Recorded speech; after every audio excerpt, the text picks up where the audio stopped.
Ninguém está lhe escutando, tá? Péssimo com esse microfone, minha gente. Pense que eu esqueço dele. Ele fica aqui me atrapalhando sempre. Mas vamos começar. Nós estamos aí na abertura dessa feira, né? Tivemos o primeiro momento da mesa, mas agora com essa belíssimo momento que nós vamos ter agora, né? Dando continuidade à feira que começa hoje e vai até o dia 19, até a sexta-feira, com diversas atividades, né? E para essa atividade de hoje, nós teremos essa roda de conversa sobre o fantástico, já me engasgando aqui, ó. O fantástico, o imaginário popular e as histórias de arrepiar. Quero chamar para conversar um pouco, para efetuar essa abertura, que vai mediar a mesa, a Beta Ferrac. Eu não sei pronunciar seu nome, Beta. Ferralque, vou fazer para poder ler. Ela também é representante do Peixe Beta Espaço Cultural. Ela é a própria artista, né? Isso, querida. A próxima é a própria Peixe Beta, a arengueira que serve. Vamos lá, vamos abrir os trabalhos. Mas fique à vontade, Beta.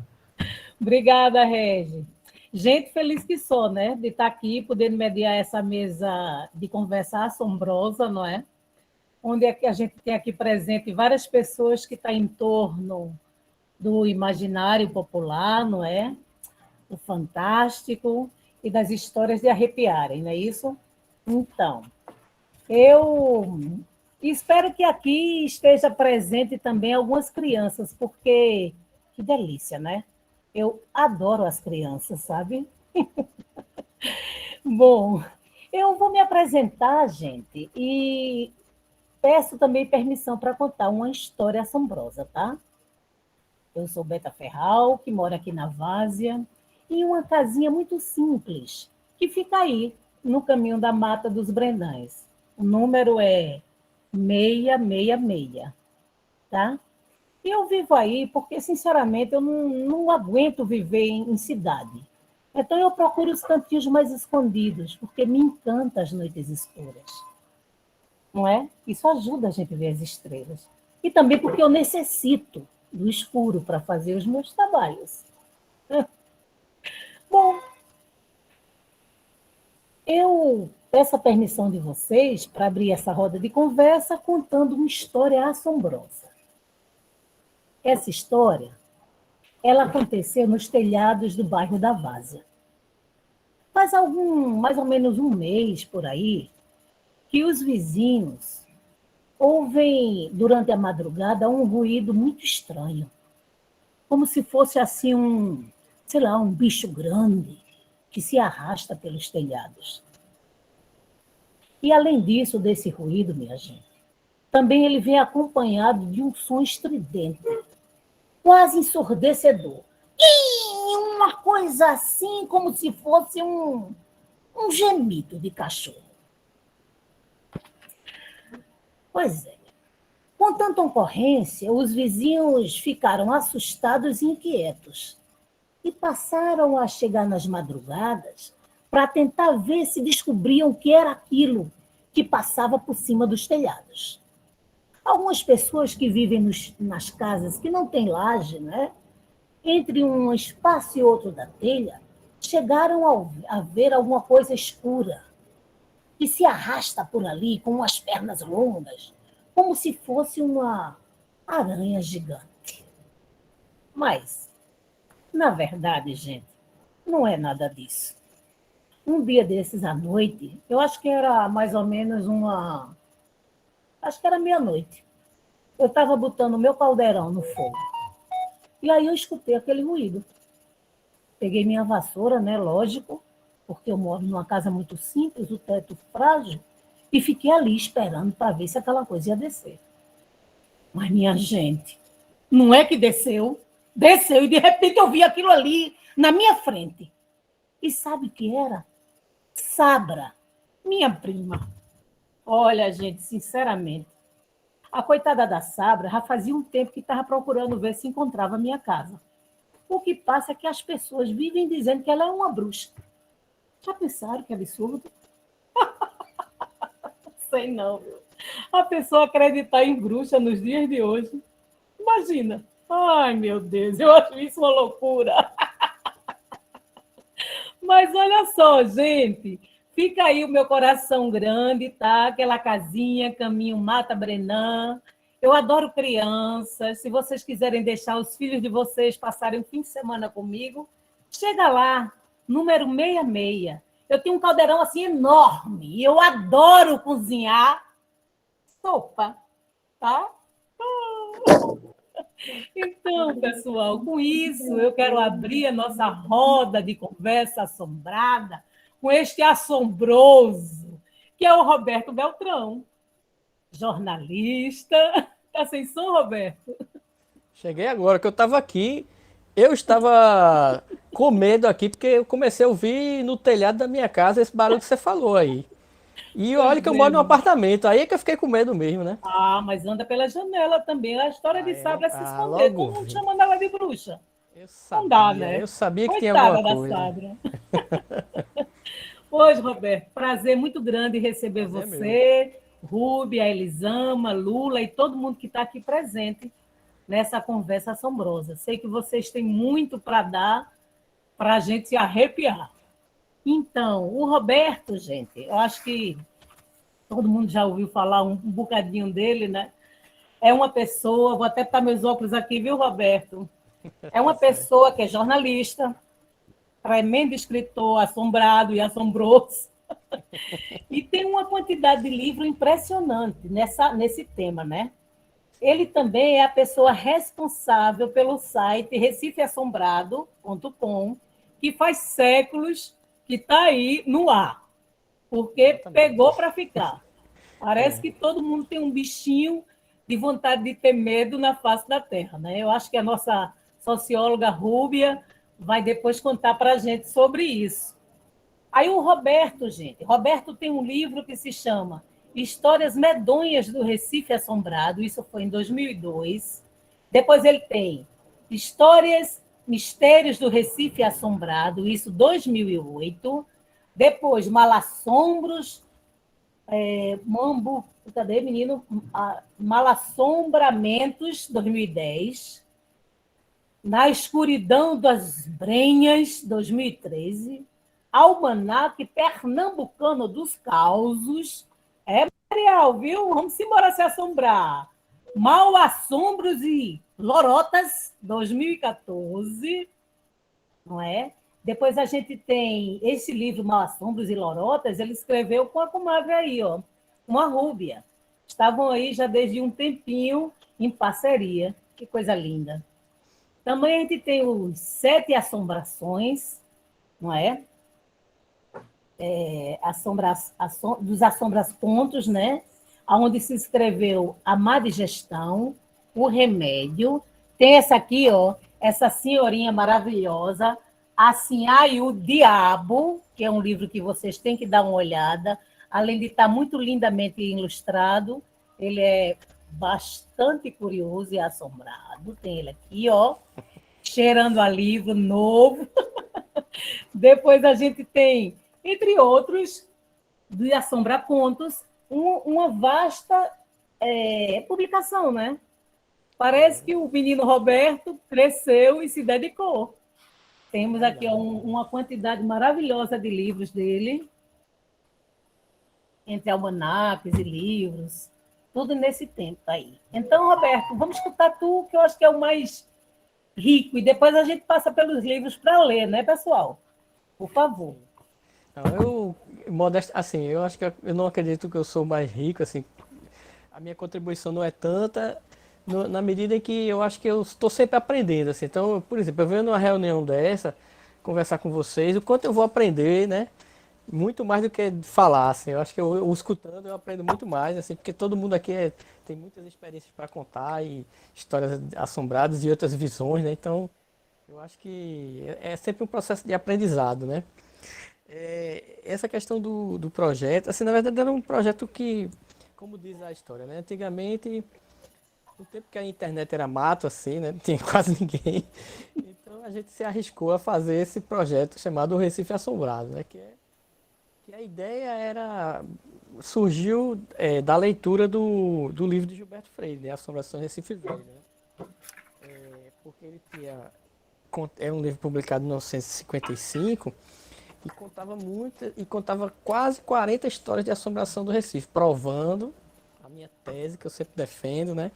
Que o Recife é a cidade mais assombrada do Brasil, quiçá do mundo, né? Porque tem muita história de assombração na cidade. Em cada esquina tem.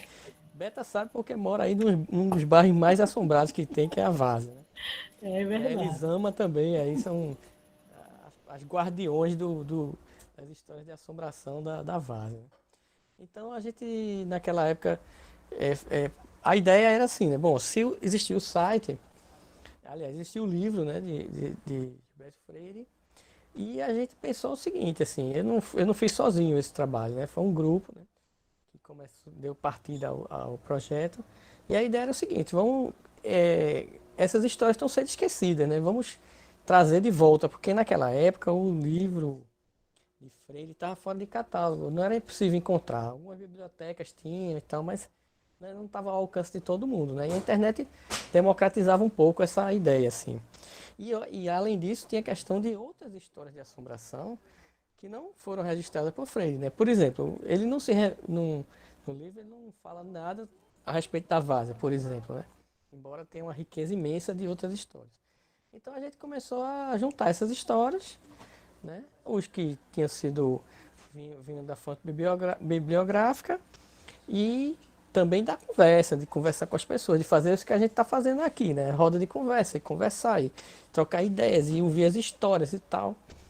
E começamos a fazer o site, né? Então, esse foi o primeiro passo. Depois eu comecei a trabalhar nos livros, né? Justamente porque o livro, qual era a ideia?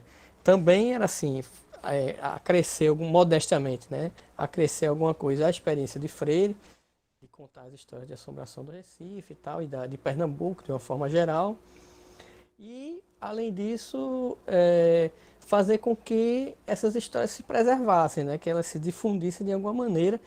E, no fundo do projeto, assim, das ideias dos livros, sempre tinha a questão do incentivo à leitura, né? Porque isso para mim é assim, quando eu me dou conta disso, né? Não, é uma coisa que eu vejo que o meu trabalho foi recompensado já, porque muitos desses meus livros que eu fiz foram adotados em escolas, em bibliotecas públicas, assim, né? E foram fontes de incentivo para a meninada, a criançada, a começar a gostar de ler através desses livros da história da assombração, que é tão encantador e chama tanta atenção e recupera tanto a nossa cultura, né? E muitas dessas crianças e adolescentes, eles chegaram a outras leituras, né? Chegaram à literatura brasileira, chegaram à literatura estrangeira e isso mudou a vida delas de alguma maneira. Então eu acho que isso para mim é muito recompensador, né? E essa teve toda essa trajetória de livros aí que você mencionou. Trabalhei também com quadrinhos, né? Depois chegou alguns livros a gente fazia adaptação em coisas das lendas, do imaginário popular em quadrinhos, inclusive do próprio livro de Gilberto Freire, O Assombrações de Recife Velho, nós fizemos a adaptação dele em quadrinhos, né? Porque é outro tipo de linguagem, a transposição da linguagem, né? Então foi uma experiência muito interessante também. Aí esse longo dessa jornada, desses 20 anos, mais de 20 anos, fizemos cinema, né? Que a gente chegou a fazer um filme, né? Ajudar na produção de um filme chamado Recife Assombrado, né? Trabalhamos com teatro, porque eu tive uma parceria assim. Até eu aproveito essa oportunidade para fazer uma menção a esse criador fantástico que foi o Paulo André Viana, com o qual ele fez algumas peças a partir de textos meus, né, justamente com essa questão das assombrações. E nós perdemos ele esse ano, né, para a Covid. E foi uma perda terrível para a cultura Uma perda pernambucana, né? terrível mesmo. Porque ele era uma pessoa fabulosa, além de ser um ser humano ímpar, né? Ele era um criador muito importante para a preservação da cultura e ele é um cara atento à questão da oralidade, do cordel, né? Uma pena, né? Mas o legado dele não vai ser esquecido porque eu acho que muita gente também trouxe essa influência dele, assim, né? Foi formado pela contação de história, que ele era um contador de história fabuloso, assim, né? Bom, e tudo isso aconteceu, mas eu sempre digo assim, essa minha trajetória, escrevendo livros e tal, e pesquisando, teve dois momentos, assim, né? Teve um momento até eu conhecer Rubelócio e antes eu conhecer Rubelócio era uma coisa e depois que conheci ela foi outra história, né? Que a gente travou com entendimentos, assim, durante algum tempo, assim, a gente se encontrou por acaso e teve uma amizade, assim, de trocar conhecimentos e eu aprendi muito com ela, né? Aprendi mesmo, assim, porque tem coisas que, para mim, ela foi uma mestra mesmo, assim, de ensinar, né? De me mostrar caminhos, assim, que até hoje eu sigo e acredito. E eu tive a honra, né? Eu acho que não tem outra palavra para descrever da gente ter desenvolvido esse projeto que foi o livro O Almanaque Pernambucano dos Causos Malassomos e Lorotas.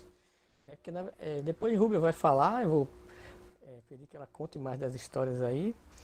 E a gente era a ideia inicial era fazer uma série de documentários, né? Mas uma coisa ou outra não deu certo e a gente transformou a ideia num livro, assim. E foi dela a ideia de fazer um almanaque, assim. Trouxe aquela coisa de uma certa linguagem antiga, né? Mas que não é antiga, é assim eterna, né? Dos almanaques, né? Do livro de verbete que traz coisas, que traz vários conhecimentos. E então a gente tentou alinhavar todos esses conhecimentos, né? E é uma viagem por toda as histórias, por várias histórias de assimilação do Brasil, aliás, de Pernambuco todo, né?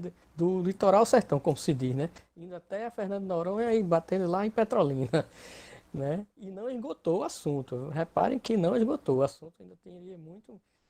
Seriam vários volumes desse almanaque para a gente tentar esgotar o assunto, né? E o aspecto interessante que eu conto, assim, a Beta falou aqui nesse livro, assim, e o Diabo, né? Esse aí foi, eu acho que eu gostaria de encerrar minha participação assim, dizendo justamente isso, contando essa história, né?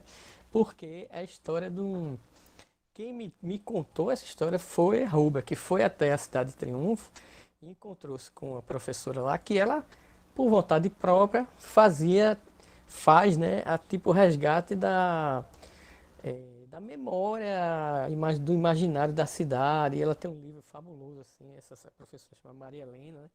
Que ela tem um livrinho assim, é um livrinho, mas é um livrão. É um livrinho porque é pequenininho, é curtinho, mas ele é um livro muito forte, muito potente, assim, totalmente desconhecido e que Roberto, conta várias desculpa, mas histórias. eu acho que sua voz está falhando em algum momento. Eu não sei se é só para mim. Vocês estão Será me o ouvindo bem? microfone? Está todo mundo escutando bem, gente? Vocês estão me escutando? Está oscilando. Não sei se é o microfone balançando. Pode ser. Para mim Deixa tá eu. baixo também. É, né? Está Bom, oscilando deixa eu. muito. Certo. E é bastante Mas, interessante a gente ouvir o que você está falando. bom, vou tentar é, voltar Retoma para essa esse. história da Senhora e o Diabo. Pronto. Então, como eu estava dizendo, né? Foi Ruber que me falou essa história da Seara do Diabo, né? Porque ela foi à cidade de Triunfo e lá ela recolheu várias histórias, né, que queriam servir para o livro, né, que serviram para o livro, e encontrou-se com uma professora da cidade que chama Maria Helena, que ela escreveu um livro também, ela mesma, assim, que ela resgatava as histórias do imaginário da cidade de Triunfo, né? E essa história da cidade de Triunfo, da Cidade de Diaba, justamente se passa nesse local, que conta a seguinte, em resumo, a história era a seguinte. Em tempos imemoriais, aí, é um tempo antigo, né? A, uma senhora, uma mulher chamada Natália, seria, eu acredito que tenha sido no século XIX, né? Ela chegou à cidade de Triunfo, vinda ninguém sabe de onde, né? Conta a lenda, né? E ela se tornou uma pessoa poderosa, porque ela não tinha muito dinheiro, né? E não tinha nenhuma, assim, ela não tinha marido, nem tinha irmãos, nem tinha pai. Era uma mulher independente naquela época, né? Então começaram a dizer que é assim, a Natália, que ela tomou conta de um sítio chamado Sítio Espírito Santo, que tinha parte com o diabo, né? Do que a gente está falando aqui? A gente está falando da misoginia, né? A gente está falando é, da violência do patriarcalismo, assim, né? Uma mulher não podia ser independente. Nós estamos falando disso, né? Então, o que ocorre? Começaram a falar, e sobre em torno dessa figura da Senhora Natália, se falavam muitas histórias, assim, né? Tipo assim, ela não poderia sair na rua, porque como ela teria feito um pacto com o diabo, pedras choviam na cabeça dela. Então ela tinha que sair na rua com a cabeça, uma gamela na cabeça, né?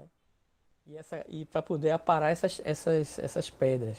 Ela se andasse de cavalo, terminava, ela, assim, nas terras mesmo dela, assim, ela terminava que ela e o cavalo acabavam em cima de uma árvore. Ela ficava pendurada numa árvore, ela e o cavalo, porque o diabo fazia isso, né?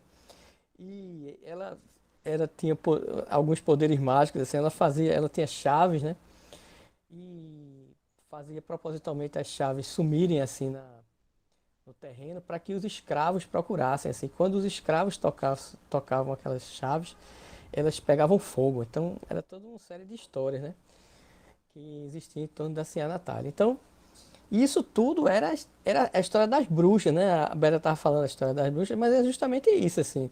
Era assim, a pessoa que é contra a sociedade, ela se torna uma bruxa, né? Era disso que eles estavam falando, assim, né? Então é muito curioso como o imaginário trabalha essa questão, né? Como é importante a gente ver sobre esse viés, porque a gente vai começando a entender a sociedade, as origens das questões sociais, né? Através das histórias assombrosas e estranhas, né? Fantásticas. Então tem uma cena fabulosa, assim, que está descrita lá no livro da Maria Helena, que eu achei que também está nesse livro da Senhora Diabo, que é o seguinte, ela tentou de toda forma, assim, a Natália, se tornar amiga das pessoas, né? Porque a sociedade rejeitava ela. E aí ela promove um almoço, né? Num dia assim, de domingo, uma manhã de domingo, e convida todos os vizinhos, e ela era muito poderosa, e ela fez uma mesa fantástica com a toalha bordada maravilhosa, e colocou as melhores louças inglesas na mesa, e os talheres de prata e as comidas mais deliciosas, assim, né? Postas ali, todo mundo muito contente e assim, tentando se aproximar da senhora Natália. E quando estavam todos prontos para comer, assim, né? Choveu. Isso era dentro da casa, não era área externa, era dentro da casa. Dentro da casa houve uma chuva de cocô de galinha que cobriu todo mundo. Uma coisa terrível, assim, né? Que aí seria uma obra, uma coisa do diabo, assim, o diabo teria feito isso, né? Isso está no livro, né? Então, eu acho que é essa a função, entendeu? Eu acho que a história de assombração, ela não pode ser a lenda, né? Ela não pode ser dita assim de uma forma aleatória, assim. Ela tem um sentido, sabe? Eu acho que cabe a gente que conta a história, que fala, tentar encontrar esse sentido oculto, né? Porque através das lendas você faz uma leitura da sociedade, assim, e percebe coisas que às vezes o senso comum não deixa a gente perceber. A lenda tem essa, se ela for vista da maneira certa, né? Então é isso que eu queria dizer, assim, eu acho que é isso. É, continue sempre contando histórias, né? Porque vale a pena, assim, né? As histórias alimentam a imaginação da gente, as histórias são parte do nosso tesouro cultural, da nossa herança, né? Elas dizem muito sobre quem nós somos, né? E merecem ser contadas sempre, sempre, sempre, né? Assim, fico satisfeito em fazer parte dessa comunidade, assim, e eu acho que minha contribuição é até modesta, assim, diante de tanta gente que conta tão bem as histórias e sabe tantas histórias, assim. Então, eu sou muito mais um ouvinte do que um narrador, sabe? Eu me ponho sempre nessa função. Eu sou um ouvinte e sou um leitor. Então, é um prazer E estar um aqui conversando escritor, com né, vocês. Roberto? E um Sim, o escritor, né? escritor. Por favor, né? O escritor é justamente isso. O escritor vem Desse ouvinte. desse ouvir, né? É como realimentar, né? As histórias entram e eu processo de alguma maneira e tento recontar para que ela não se perca, assim. Mas eu acho que é importante a gente estar atento, né? E é isso que eu tento fazer sempre, assim, né? E esse processo de transformar as pessoas, mesmo através desse viés, né, que a princípio, quando você fala de assombração, parece uma coisa de bicho-papão, né? Mas que vem aí por trás desses panos tudo isso que você falou, né? Sim, Isso também está dentro da nossa história de criança, né? Porque não é por acaso que você puxou essa linha, é verdade? E verdade. uma vez você até me contou uma história de uma criança que teve presente do escritor, não é? Desse material de assombração, que me emocionou muito. Sim. Tu lembra dessa história que tu contasse? Eu estava na Não, presença de claro. Elisama. Isso eu jamais vou esquecer, porque isso foi na Foi pra gente, escola. Roberto, isso. Na escola. Meu Deus, me foge só o nome da escola, que fica ali no Pina, né? A escola municipal. Daqui a pouco eu me lembro do nome da escola, mas eu me lembro muito bem da professora Fabiola, que ela e outras, né? As educadoras lá do colégio, da escola José Le- Lima Filho. Alguma coisa Lima Filho, assim, é o final. Não me recordo agora. O nome da escola mesmo, completo. Mas assim, ela promove lá, né? Coisa belíssima esse trabalho deles. Porque eles fazem uma semana de leitura. Naquela área ali da cidade, do Recife, é uma cidade muito pobre, assim, uma área muito pobre, né? Porque é o Pina, mas é perto da que chama a comunidade do Bode, assim, se não me engano. É uma área muito pobre, violenta, né? Então, eles lá fazem um trabalho. Oswaldo Lima Filho. A Jorge Lima Filho, exato. O Esté está dizendo por ali. Aí eles fazem um trabalho muito bom. Assim, eu não sei como é que ficou nessa pandemia, né? Mas faz um trabalho assim, de uma semana de leitura, de incentivo à leitura e a semana literária, e discutem livros, e distribuem livros para os alunos, e produzem trabalhos e tal, né? E aí a prefeitura, através da prefeitura, eles receberam esse meu livro, Malassombramentos, porque ele foi adotado pelo programa Emanuel Bandeira, né? Que é o programa que faz a distribuição de livros para as bibliotecas municipais, né? Faz a curadoria e a distribuição. Aí eles me pediram, me solicitaram para que eu fosse lá conversar com os alunos. E eu fui com todo prazer, né? Porque isso é uma coisa que eu faço constantemente, né? Sempre que eu sou convidado, eu vou, para mim é ótimo. E aí os alunos numa turma lá, né, que era assim, acho que de 10 anos, nessa faixa aí eles escreveram as suas próprias histórias de assombração a partir do que eles leram no livro, fizeram desenhos, né, fizeram representações teatrais, eles faziam aquela encenação na aula e tal. E foi ótimo, assim, conversaram muito, trocaram ideias, não sei o que, não sei o que. E tinha um menininho lá no meio da turma que era um menorzinho, né? Sempre na turma tem um menor, assim, né? Eu sei porque quando eu era estudante, eu era o menor. Eu era justamente essa figura aí, né? Que era mais silencioso, assim. Ele ficava muito prestando atenção, mas não falava nada, assim, né? Não interagia, mas ele estava muito atento, assim, né? E no fim, aí, despedidas e tal, e todo mundo agradeceu, né? E aí o professor disse, alguém tem mais algum pedido para fazer, né, para o escritor? Porque a interessante é assim, desmistifica, né, a figura do escritor, que parece assim, que o escritor é uma coisa distante, né, uma pessoa que praticamente não pisa no chão, é uma coisa longe, mas não é, é uma pessoa comum, né? E eles ficam muito fascinados quando a gente conversa com eles, porque eles acham interessante esse contato. Aí o menininho, quando a professora disse, né, não, vocês, quem tem mais alguma pergunta a fazer e tal, aí o professor, o menino fez, eu só queria perguntar, pedir uma coisa. Roberto, eu posso lhe dar um abraço? Pronto, é isso aí. Até hoje eu me emociono quando eu falo isso, Que é o que porque, vale. pois é, isso aí é São mais esses forte que, encontros, né, Roberto? isso é mais forte que qualquer coisa, né? Porque ele sentiu assim o acolhimento, né, do fato de a gente estar contando história, a gente estar próximo a ele sentiu o acolhimento, assim. Então, eu me senti acolhido também. E a gente É uma fica muito história feliz maravilhosa. com É, essa tua emoção, viu? Por isso que eu pedi bis. mas é muito real, isso é muito real. Isso é, caramba. Eu fico até travado quando eu conto essa história, mas é uma história muito real, assim, né? Para mim foi de tudo, se recentemente eu teve um livro meu que foi premiado por uma associação de escritores de São Paulo, né? Não valeu tanto esse prêmio quanto esse pedido de abraço que o menino da escola me pediu. Minha Essa é a gente, verdade. imenso obrigada, Roberto. Eu que agradeço.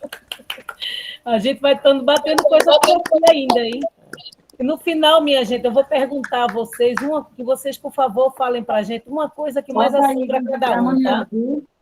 Mas enquanto isso, tá certo? Vai pensando aí, Roberto. O Tá que é que certo. está te Lembrando, assombrando hoje na atualidade? No finalzinho, a gente faz um bate rapidinho, pode ser?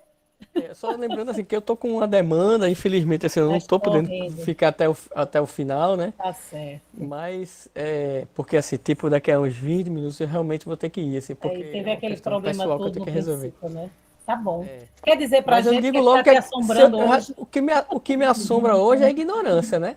Muito É bem. a volta da ignorância tomando conta, assim, né? Porque o que a gente vê, assim, parece que a gente tá como é que diz, nadando contra a maré. A gente tenta educar e trazer informação e fazer as pessoas mais esclarecidas e ver a ignorância em vários campos da vida, né?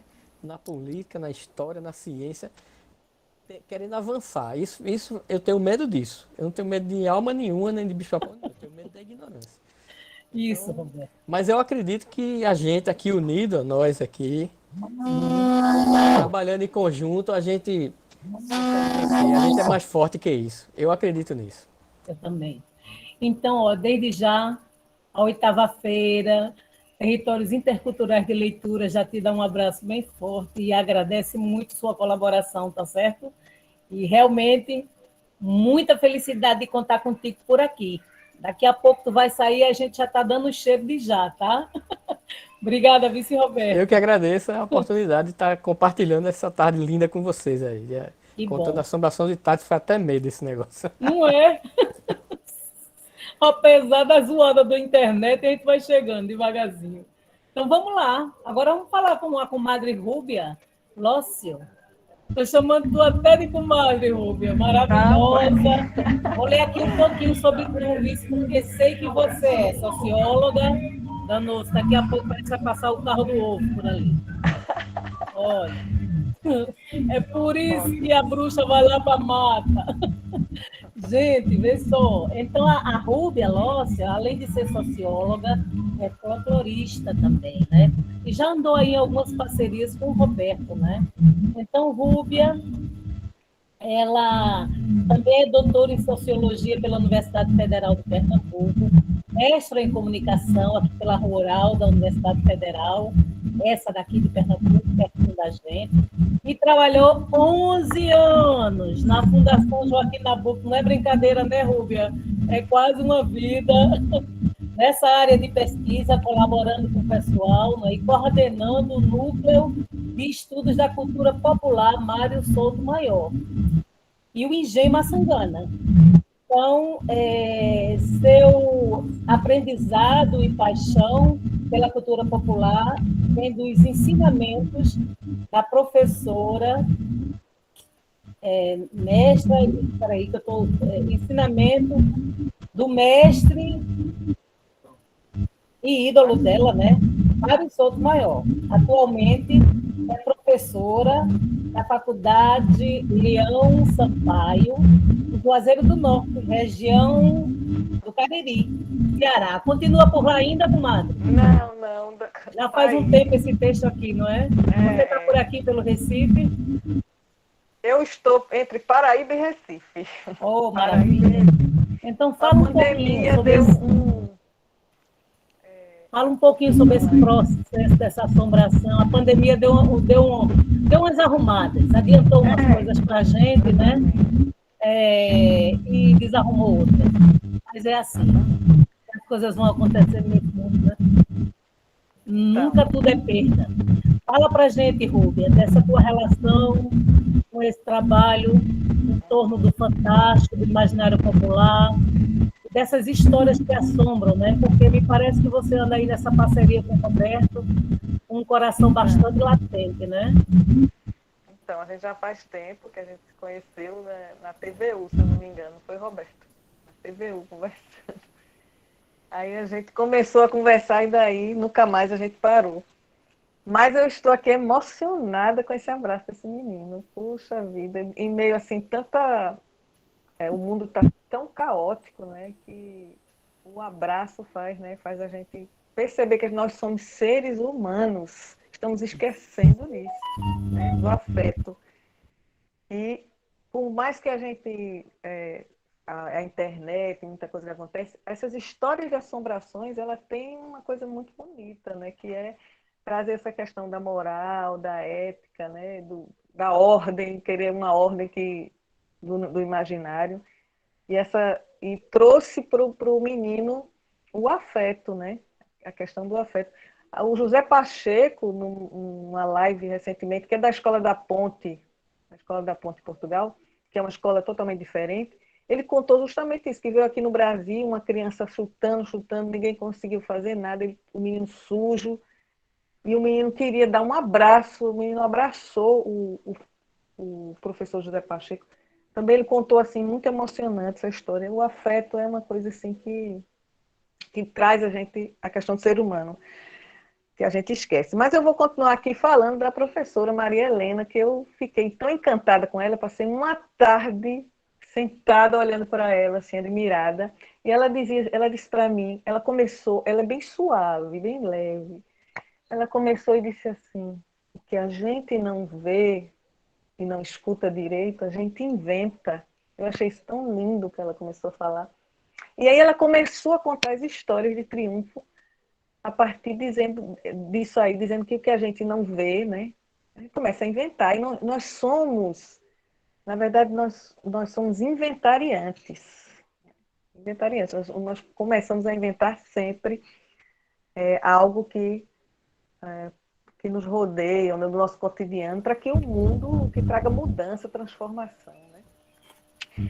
E aí, continuando com o Roberto, os elogios de Roberto, eu agradeço, meu Deus, fiquei encantada, viu, Roberto? Muito obrigada. faço também as palavras. Roberto é Você merece muito mais. coração, é um menino de ouro, viu? Um menino de ouro. E o que é que a leitura faz, né? Ela passa uma lixa no coração da gente, né? Vai lixando para amenizar a situação, para despertar. A gente tem que despertar para entender o ser humano. Então, eu sou apaixonada por histórias e, na verdade, o protagonismo, né, eu esqueço o autor que diz que o protagonista não são as pessoas, são as histórias. E a gente cai em cima das pessoas, mas é esse conjunto, essa voz coletiva, né, que faz parte disso. Então, trazendo um pouco assim o que é memória, assim, para a gente pensar um pouco desse imaginário popular, a memória traz é um rastro das lembranças, né? Vai trazendo essas lembranças que a gente vai vivenciando dessa vida viva, né? Desse cotidiano. Aí eu lembrei da história de Graciliano Ramos, as histórias de Alexandre. É um olho de dentro e um olho de fora. E as assombrações, né, traz essa questão desse olho de dentro e olho de fora. E a gente tem o oculto, porque nós vamos vivenciar sempre, sempre como seres humanos, as questões dos mistérios, da observação, né, e do imaginário. Nós temos o seguinte, como tudo começou, hoje é o dia, por incrível que pareça, hoje é o dia da tradição oral, tudo começa com oralidade, e a oralidade é o berço dessa oralidade, né? Nós temos a África aí, um berço da oralidade, e as histórias, a oralidade é que faz, que transformou, que a gente tem que registrar, cultivar, né? E aí a gente passou a escrever, mas a história oral me ilumina, sabe? E acho que ilumina que todos que estão aqui, que gostam de contar histórias. Então, eu faço uma pergunta aqui. Como cada um inventa uma vida? Quem trouxe isso foi Lígia Fagundes Telles.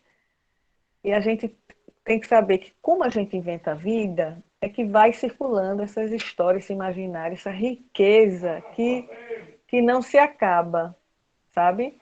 Não se acaba de jeito nenhum. E como a gente cultiva essa imaginação? Como é que cultiva essa imaginação, a história oral? É a partir da observação. Eu gosto muito de observar. Eu vou só fechar aqui, porque por conta do meu netinho, sabe? Não atrapalha. Então, eu gosto muito de observar, viu, Beto? Assim, quando era criança, eu observava as formigas, né? O caminho das formiguinhas. Eu morei na várzea, viu? Eu Morei na também, várzea. viu, Rúbia? Eu também observava as formigas. É um bom começo. Para surtar, né? Mamãe pensava até que eu tinha algum probleminha, porque eu trabalhava tudo quanto era bichinho que passava. É um começo para compreender esse Para inventar, imaginário. né? Para inventar, nós somos, né, inventariantes. E aí é um bom começo. Eu sempre gostei muito de observar as formigas. Então, essa questão da observação é muito importante. As crianças devem observar, sabe? O que é que está faltando hoje é a contemplação. Contemplar e observar.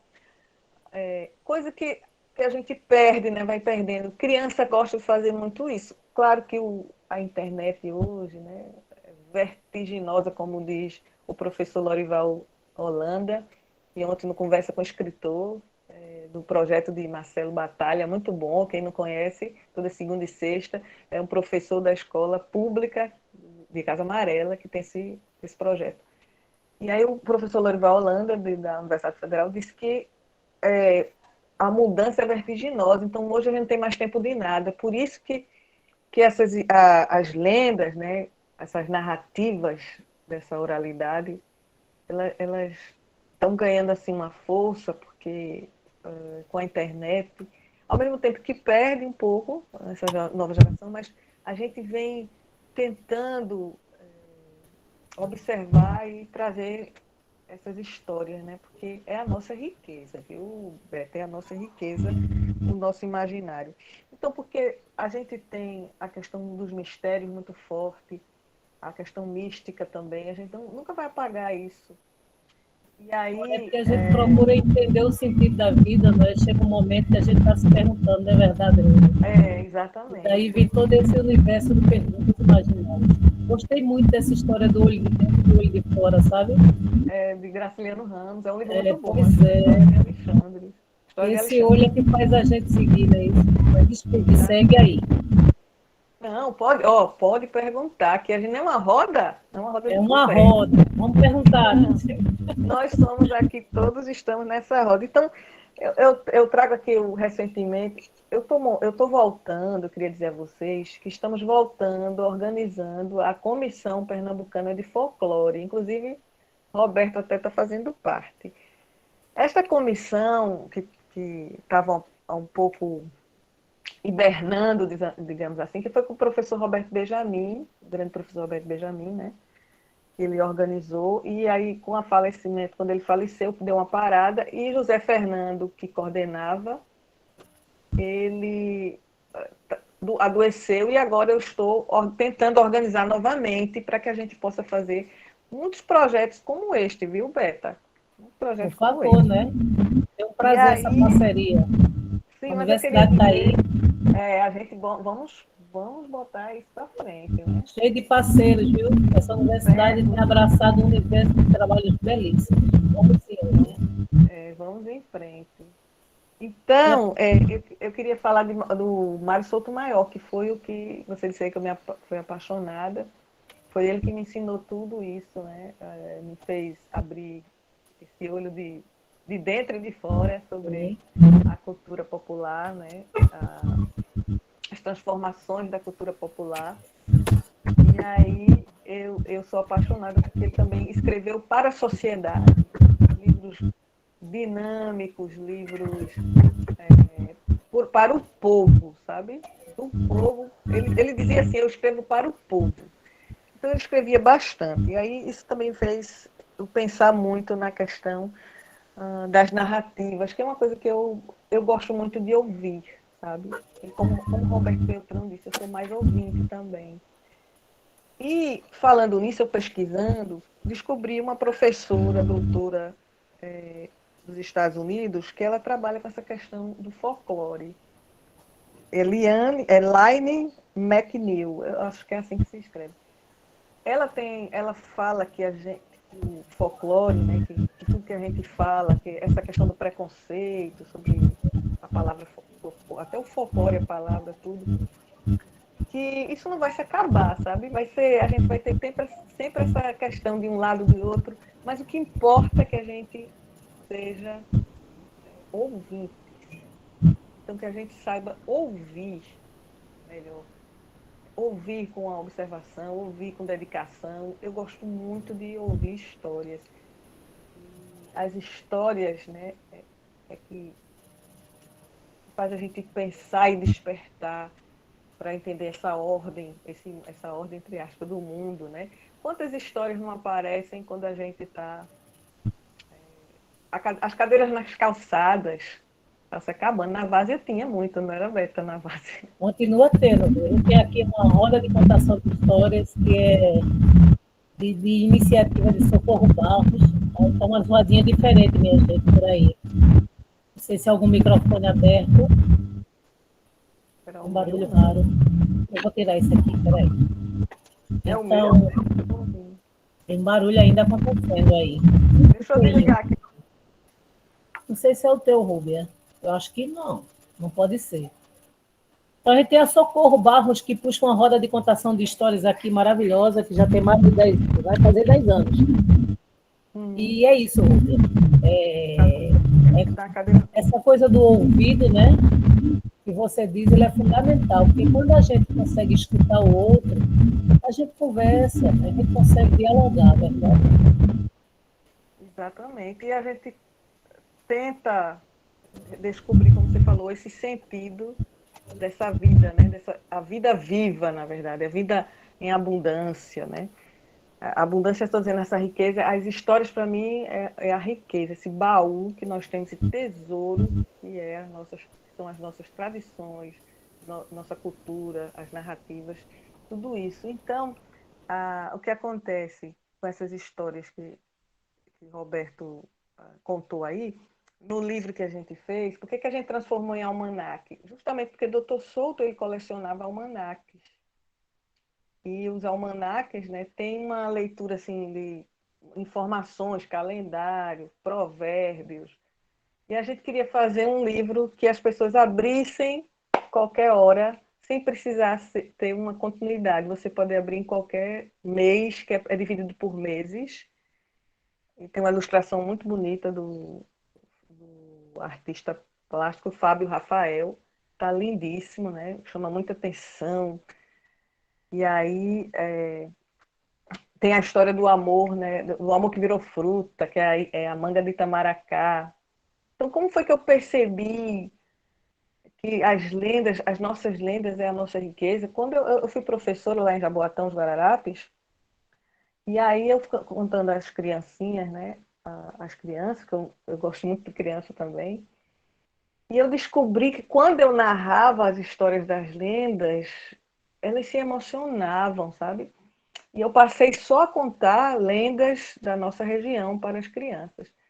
E foi aí que despertou esse interesse. Por que a gente não incentiva mais? Por que a gente não faz mais esse trabalho? Aí tem Gilberto Freire, né, que tem o livro dele sobre assombração, que Roberto falou.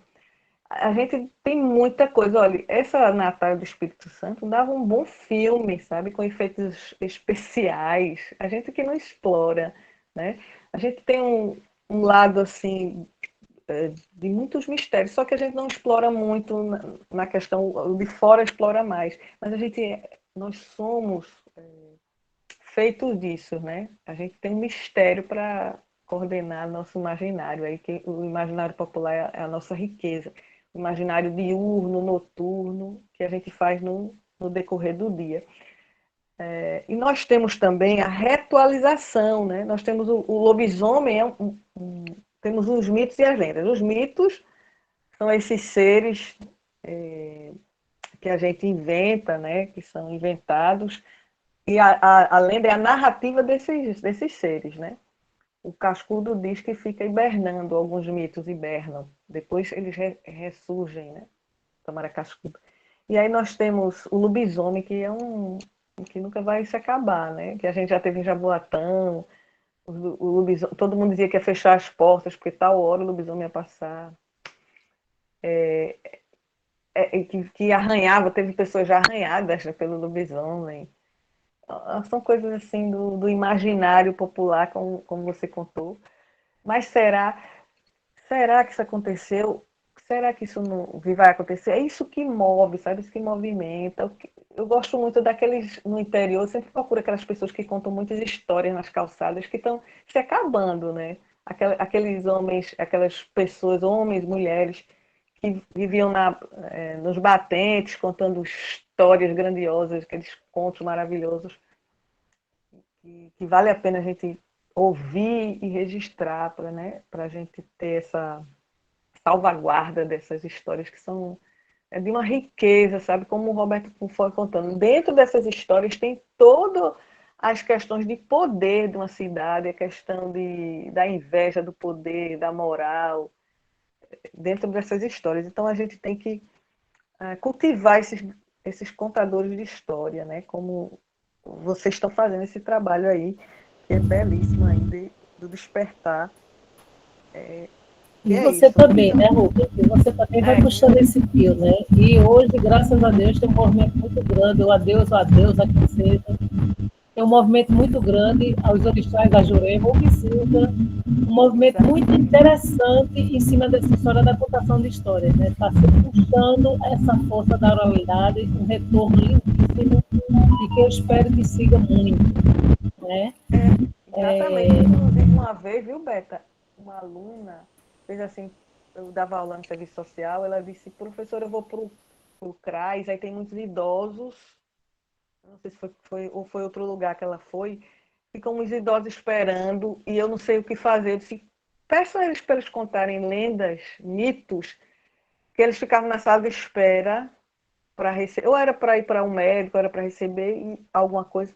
Ela disse que deu certo, que me agradeceu tanto, que toda vez que chegam, começavam contando isso, contando aquilo. e que começaram eles se apaixonando, assim, iam lá para contar as histórias antes de serem atendidos. Então, é por aí, sabe? A gente tem que despertar isso, esse interesse, porque os idosos, tanto os idosos como as crianças, o imaginário é riquíssimo. As pessoas, né? As pessoas, os seres humanos. Somos Basta todos contadores de história, a grande verdade é essa, né? Estamos todo o tempo contando história, não é isso, Rúbia? Rúbia, e a minha gente flor, a gente tem mais ou menos uns 5 minutinhos. Se você Eu quiser. estou acabando por aqui. Eu quero dizer só o seguinte, que os mistérios nunca vão se acabar, a gente vai conviver com eles. E eu quero agradecer essa oportunidade, esse trabalho, e essa tarde riquíssima com vocês, né? E com o Roberto, mais uma vez. Mesmo de longe, recebam todos o meu abraço.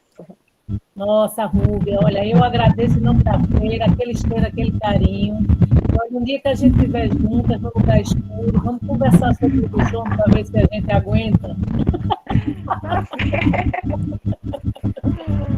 Não é verdade, Rúbia? Não tem quem fique, minha flor. Não. Olha, o pessoal me duvido. Já aconteceu comigo a história. Eu fiz, minha gente, como é que vocês marcam uma reunião com uma rua dessa, tão bonita? Aí uma mulher disse, vá pegar sua vassoura comigo. Aí eu fiquei calada, voltei para a reunião. Pois é, agora se for saindo todo mundo e a gente começar uma conversinha de lobisomem, poxa, dá um medo que a Maria. Mas vamos embora. Rúbia, muito obrigada, viu? Muito obrigada mesmo, aquele carinho. Vamos fazer muitas trocas de coisinhas por aí afora. Estamos aí. O Centro de Educação e uma série de parceiros, a Universidade Federal, todo mundo unido, a gente consegue seguir botando para frente isso que a gente acredita, né? Tá bom? Muito obrigada, viu?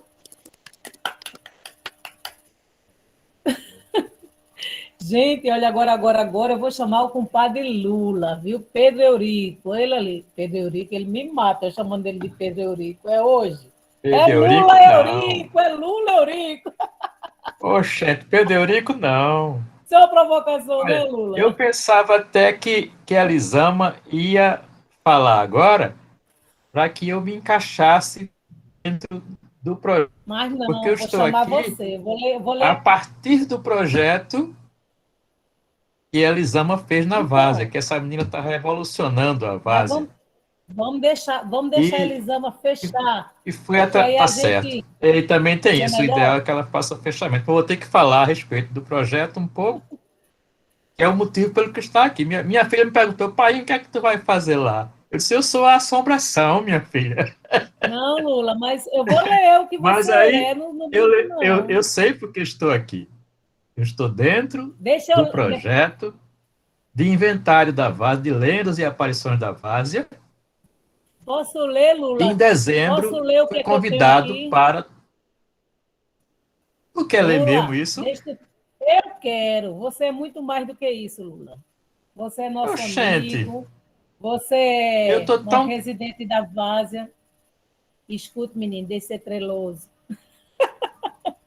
Fale. Residente da Várzea, não é? Vive aí dentro de uma comunidade que fica dentro da universidade, que é o nosso tão querido Arruadinho, tá? E eu tenho aqui umas palavras que diz que o Lula é um poeta bissexto, é escritor, diletante, formado pelo Ginásio Pernambucano dos anos 60 a 70. Desde 2009, ele também é compositor, gente, do bloco lírico Flores do Capibaribe da Várzea, e com muito orgulho, viu? É isso aí. E Lula fez período de letra na Fafiri, e ele gosta de dizer isso, sabe por quê? Para poder louvar uma professora que se chama Inês Fornari, quem é amiga dele e que ele tem muito respeito e carinho. E nesse projetinho aí, nesse projetão enorme, que a Elisama encabeçou e saiu juntando várias pedrinhas aqui da comunidade, para bater uma na outra e tirar sono, foi, Elisama? Que se chama Lendas e Aparições do Bairro da Várzea.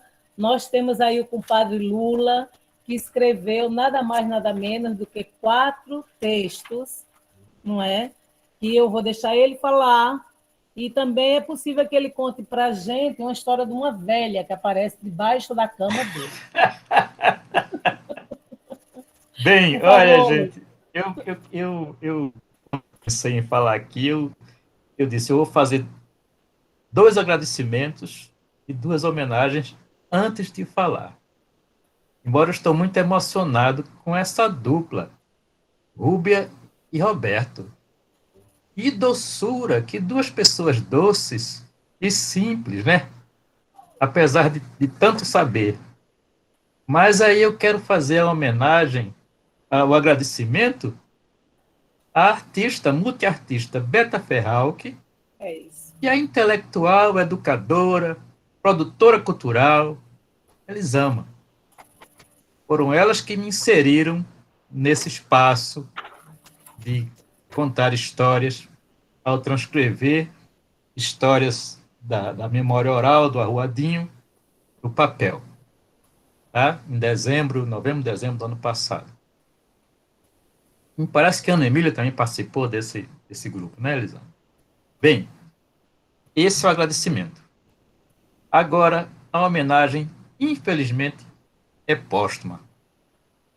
A contadora de histórias que nos passou a noiva do arruado, inclusive graças a alguns alunos de design que aqui estiveram e ainda deu tempo de ouvir essa história com ela viva, chamava-se Creuza Cardoso, moradora antiga do arruado, jardineiro da UFPE. Ela já falou que eu moro aqui dentro do campus, né? Estou aqui escondidinho, esse cantinho aqui é dentro do campus. Então, Dona Creuza, em julho do ano passado, ela fumava muito e, por problemas do tabagismo, foi internada no auge da pandemia. Curou o pulmãozinho, tabagismo, saiu para a enfermaria e lá contraiu Covid-19 e com 2 dias Dona Creuza morreu. Era nossa contadora. Foi embora, uma biblioteca viva. Perdemos Dona Creuza. É claro, ficam as filhas, né? E contam histórias ainda, mas nunca como Dona Creuza. A outra homenagem póstuma é ao índio batera, Rosevaldo Brito, o índio batera da Várzea. Foi ele que me passou a história da botija. Ele contava sempre isso nas rodas de conversa. A história da botija, fora a história da vida dele, que é incrível. Tem, inclusive, um vídeo no YouTube chamado A Incrível História do Índio Batera. Ele morreu no dia 5 de setembro do coração. Ele tinha tanto medo da Covid, mas o coração pegou ele de surpresa. No dia do aniversário da filha mais velha. Entendeu? Passou mal, foi socorrido para a UPA da Caxangá, e lá não conseguiram recuperar o nosso índio. Foi através dele. Olha, nunca ouvi uma pessoa contar causos de forma tão deliciosa. Eu acho que na Várzea não tem as contadoras de história, viu? Eu estou falando de causos. Sim, tem Socorro, tem a Irmã de Socorro, tem Bete Cruz, tem Emília Juliana e outros, eu não vou contar todo mundo. Tem Beta Ferralque, não vou dizer o nome de todo mundo, para não esquecer de ninguém. Mas o índio era um contador de causos. Índio funiou fora de aldeia. Viu? Além de ser artesão e pintor. E baterista. Não esquecer que ele era um músico de 30 anos de rodagem. E tocava reggae. Tocava qualquer coisa. Mas tocava reggae. O índio batera, deixo aqui a minha homenagem, porque era meu parceiro e meu irmão. E quando a Elisama me chamou para participar do projeto de organização das lendas do bairro da Várzea, eu disse, tem causa do índio, a botija da rua da delegacia, que é uma maravilha, vivido por ele, que é mais importante. Ele ajudou a cavar a botija. Tá? Não perdemos agora em setembro o índio. Fiz minhas 2 homenagens e agora eu vou dizer o que eu estava dizendo. A gente vem para uma roda pensando 1000 coisas. E quando chega nela, a gente escuta a palavra ser ouvinte. Não é? Que maravilha hoje. Isso foi a coisa mais linda que eu vi hoje do Roberto e da Rúbia. Ser ouvinte. Vocês sabem que eu morava na Várzea. E em 2014 eu me mudei aqui para o Arruadinho, a convite do líder comunitário, também saudoso, Maurício Peixoto. Eu vim para cá para ouvir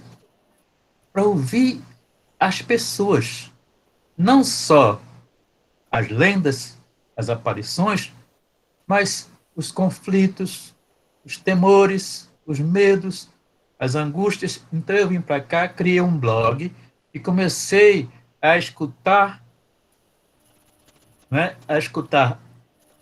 as queixas, os reclamos das pessoas e comecei a escrever uma espécie de registrar, uma espécie de memorial do Engenho Velho.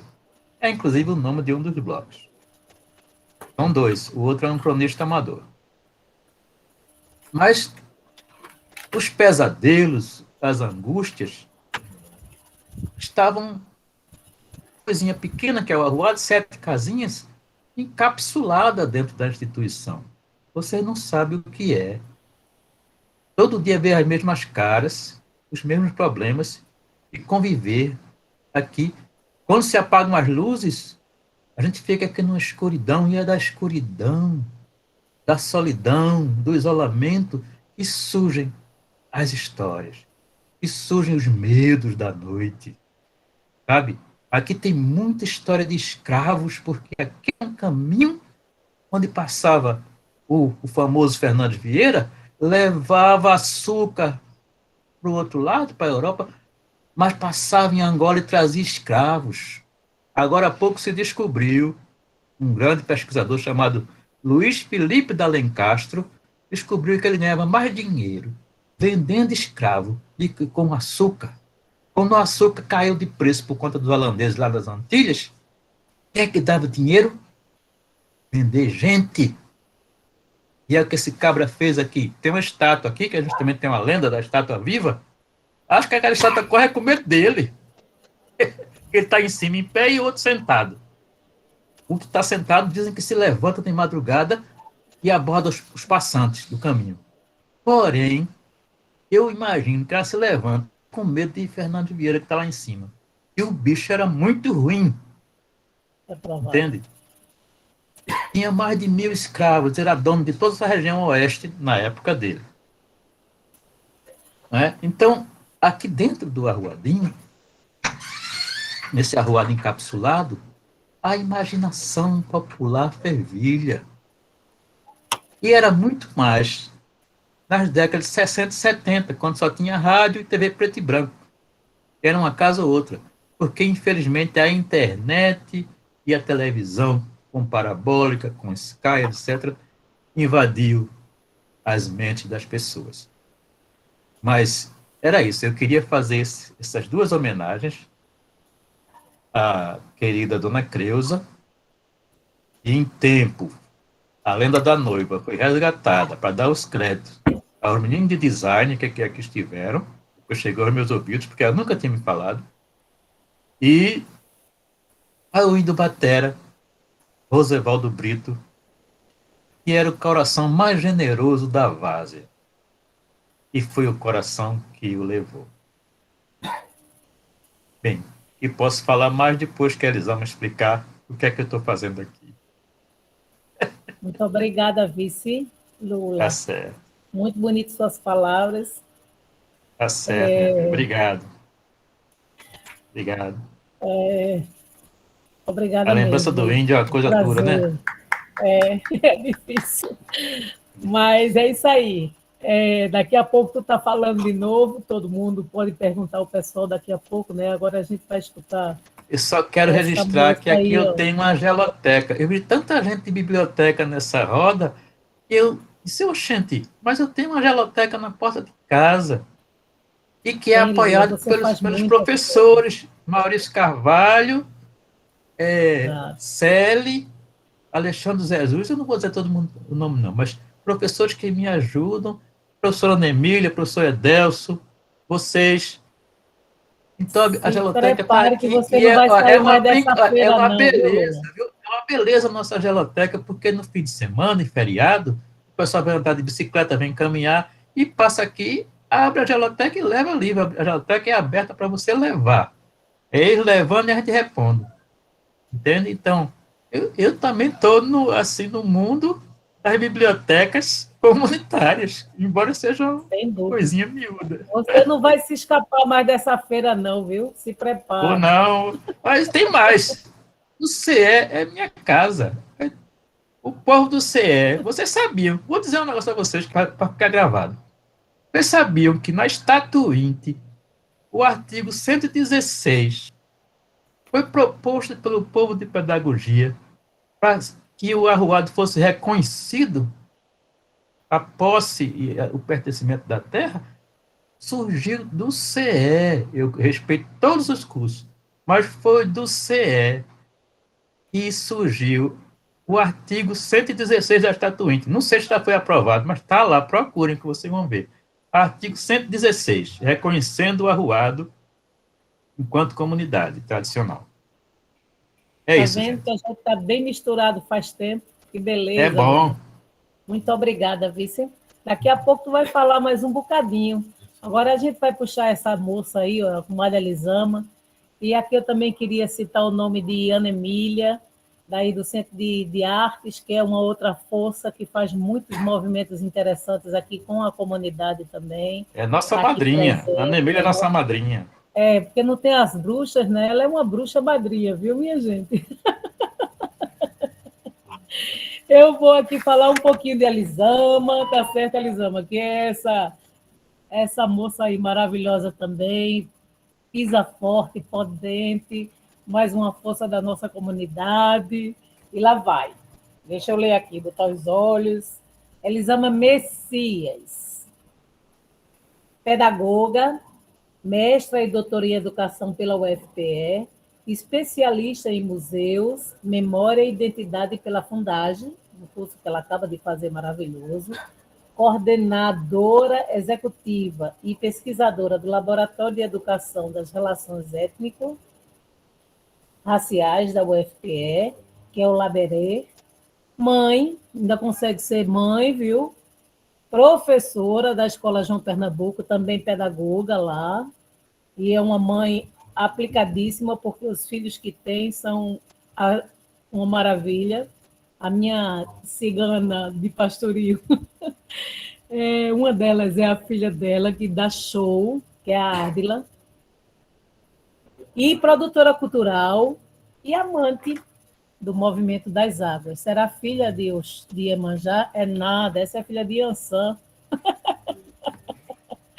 Elisama, minha flor, é com você. Olá, minha gente, boa tarde. E tem um projeto, né, minha gente? Lendas e Aparições do Bairro da Vaza, que eu já falei, é uma iniciativa dela, em parceria com a Emília também, com a Ana Emília, que está aqui, Gonçalves de Castro, e um bando de jovens, que ela vai falar para a gente aqui sobre isso. Desculpa, Elisama, vamos lá. Que tarde maravilhosa, né? A gente fica com o coração aquecido de ouvir tantas histórias, de aprender tanta coisa. Fiquei muito emocionada na fala de seu Lula, ao fazer homenagem à Dona Creuza e ao Índio Batera, né? A gente nem imaginava, né, seu Lula, quando a gente começou a fazer esse trabalho de coleta de histórias em 2019, que em relativamente tão pouco tempo íamos perder Dona Creuza, que foi uma das depoentes, e o Índio Batera, né? Então, a gente realmente se emociona de ter, ainda com eles em vida, conseguido captar um pouquinho, né? Veja, né? Do que eles tinham guardado na memória de histórias enquanto contadores. Isso é uma riqueza muito grande. Então, eu sou assim... Eu vou compartilhar aqui só o próprio e-book, só passando assim rapidamente algumas imagens para vocês irem vendo, certo? Não vou passar slides, também não quero demorar muito, certo? Mas eu digo que eu sou uma pessoa assim muito feliz, não é? Muito agraciada e muito sortuda por estar sempre perto de gente bacana, de gente maravilhosa, né? Algumas estão aqui na sala, tantas outras não estão, e que de vez em quando a gente pensa assim numas loucuras, né? Diz, bora fazer isso.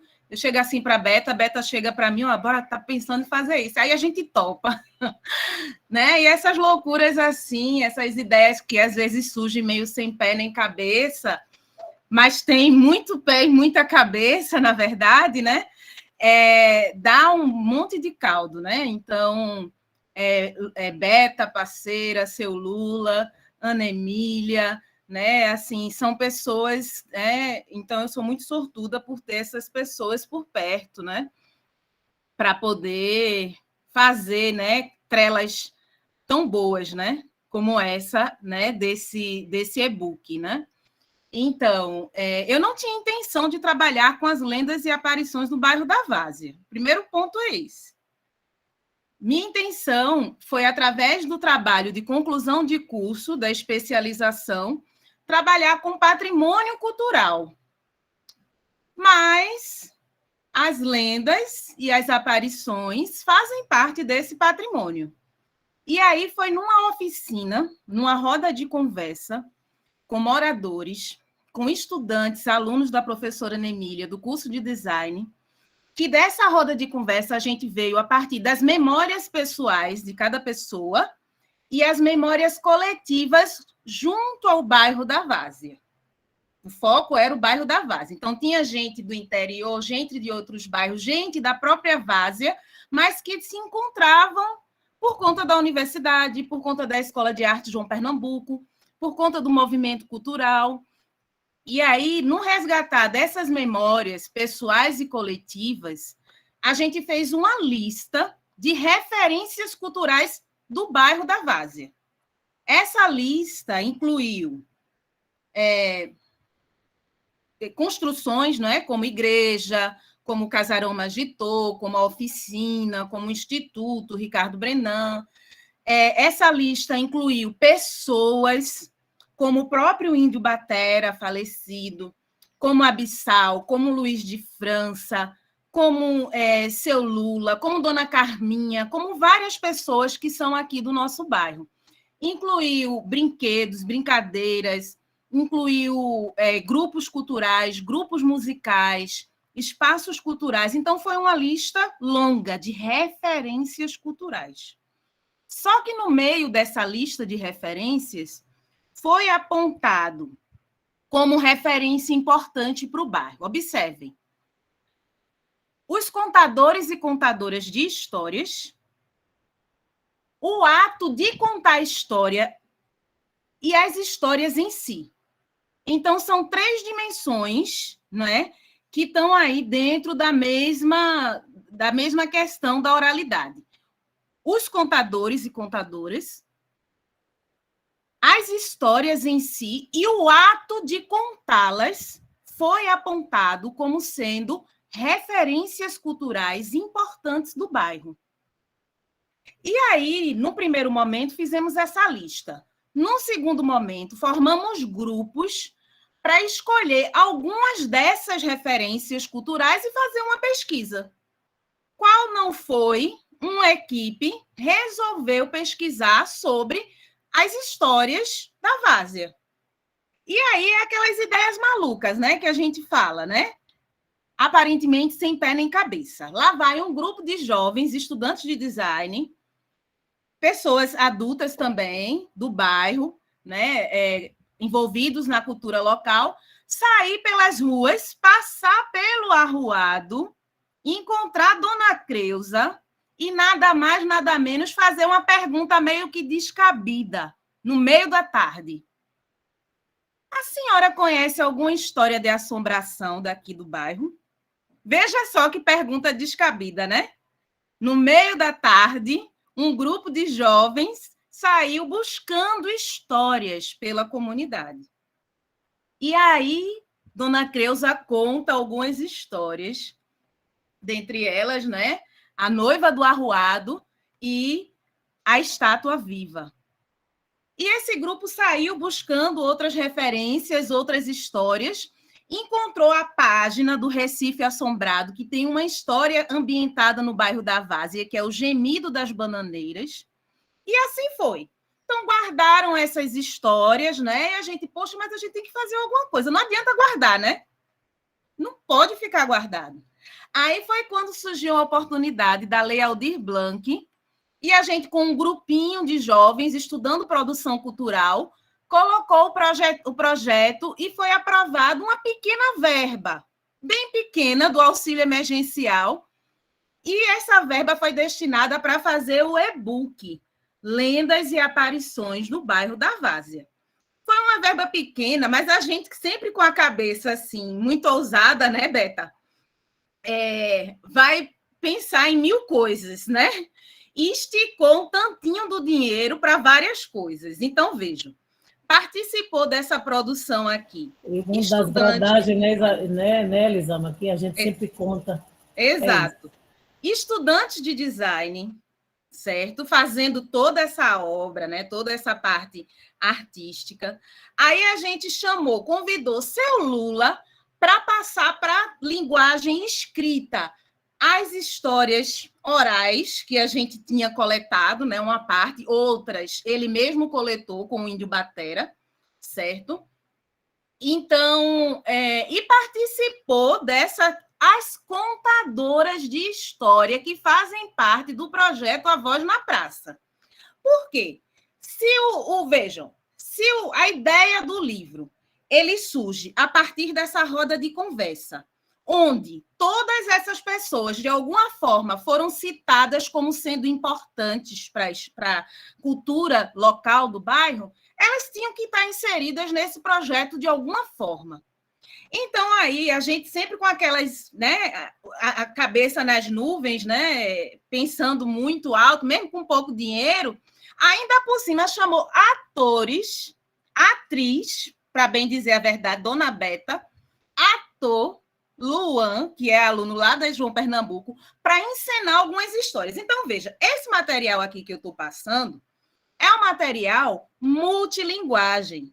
A gente tem fruto de uma pesquisa social comunitária, porque não somos pesquisadores de gabinete, não somos, né, do nosso jeito, pesquisando, enfim, mas não somos pesquisadores, que eu digo assim, né, com cadeira de pesquisador, mas somos, o tempo todo somos pesquisadores, né, pesquisadoras.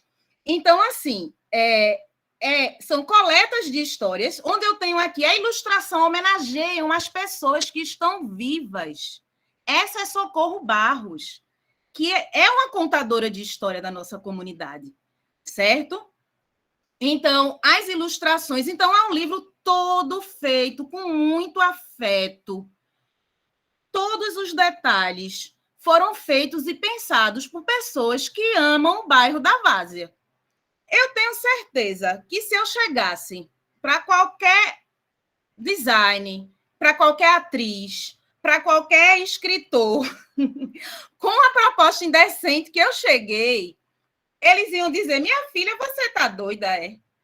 Isso daí não dá nem para pagar minha conta de energia. Só que o povo que se juntou para fazer esse livro ama o bairro da Várzea, está a fim de ver o bairro crescer e a sua cultura, não é, ser divulgada.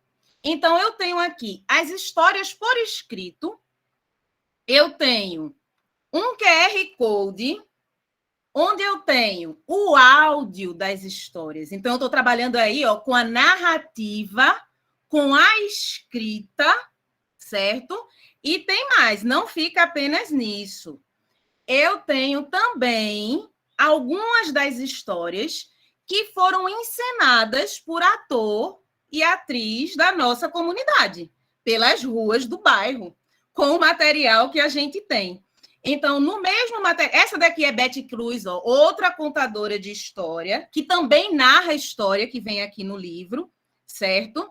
Então, eu tenho aqui, né, a história escrita, a história narrada e a história dramatizada, com a linguagem do teatro e do vídeo, né? Porque a gente está nessa coisa de... Isso tudo foi durante a pandemia. Veja que aqui, por exemplo, aqui é a Noiva do Arruado. Aperta aqui, vai parar no link lá no YouTube, onde está a história. Então, assim, no único material, eu tenho linguagem escrita, eu tenho linguagem oral, eu tenho linguagem da dramaturgia, né? Eu tenho teatro, eu tenho audiovisual, eu tenho vídeo, tudo feito a muitas mãos, certo? Muitas mãos mesmo, né? Então, e tudo assim, com muito carinho, com muito afeto. Eu acho, Beta, que o que falta na gente é tempo mesmo para botar esse negócio para rodar, né, Beta? Porque é tanta mulher, coisa, né? E dinheiro, né, para pagar os projetos, porque a gente que vive de Exato. arte, né, precisa pagar as contas, né?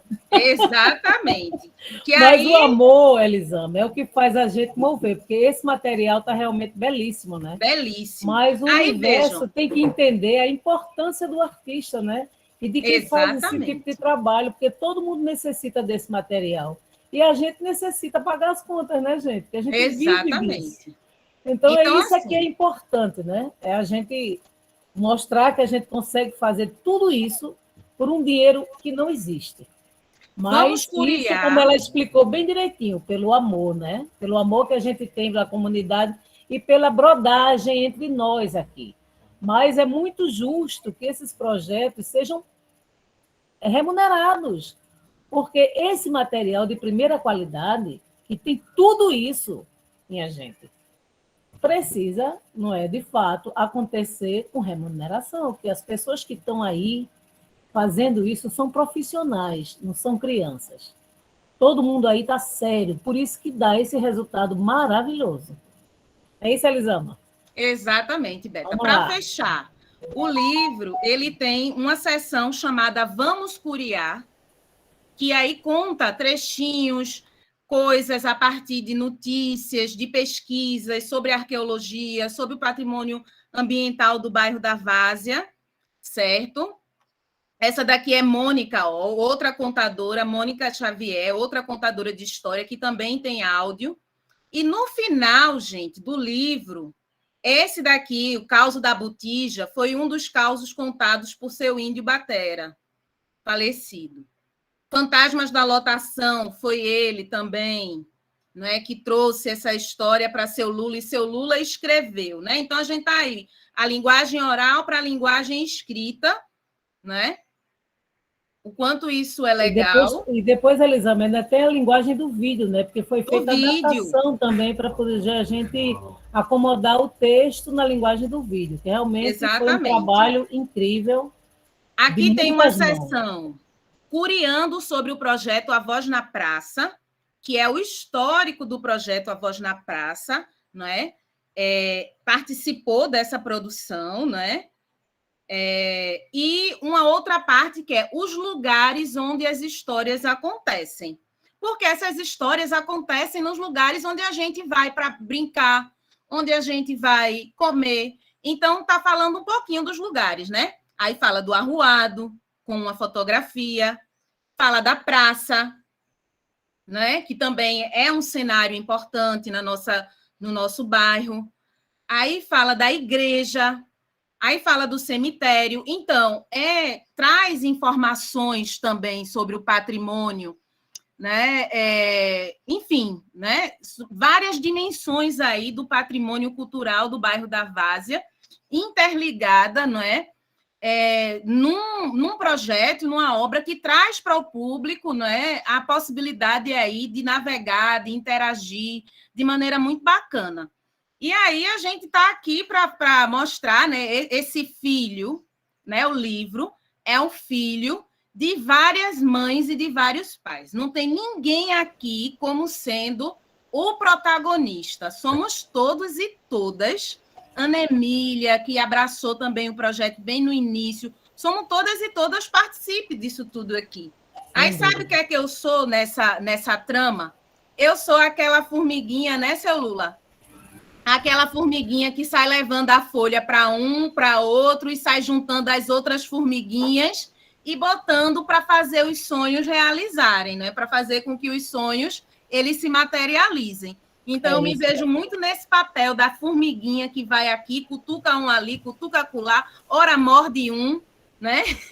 Ora, Esses são os produtores, né, Lisandra? Que a gente sabe exato, fazer isso numa luta danada. O exato. que a gente Então, precisa é isso. aquilo, é conseguir chegar também para fazer valer o pagamento dos companheiros, né? Das pessoas que são dessa Exatamente, área. Isso é que a gente exatamente. precisa A encontrar, gente de fato, colocou esses esse caminhos. projeto no SIC Recife Foi para tentar lindo, ampliar. Estamos esperando aí o resultado, né, do SIC Recife para mas vai tentar chegar. ampliar esse projeto.